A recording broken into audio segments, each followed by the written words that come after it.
Workshop denzitometria všeobecný lekár. Prečo si vybrať práve tento workshop?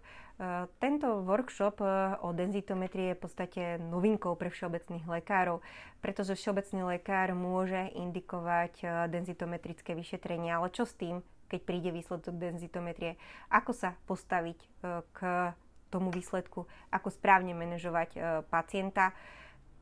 Práve tento workshop je pre lekárov, pre menšiu skupinku, keďže budeme preberať praktické príklady na základe nálezov z denzitometrie, ako, a dáme si také kazuistiky, ako by sme správne manažovali tohto pacienta, čo môžeme očakávať, kedy odoslať ďalej pacienta, ktorý napríklad vidie mu osteopénia z denzitometrického vyšetrenia, ale pozor, kedy sú tie červené vlajočky napriek osteopénii, kde už môže byť riziko toho, že pacient by sa mohol v úvodzovkách zlomiť a už by ho mal manažovať špecialista. Kde sú tie hranice? Všeobecný lekár manažuje špecialista, všeobecný lekár odosiela špecialistovi alebo naopak špecialista odosiela pacientov opäť do ambulancie všeobecného lekára.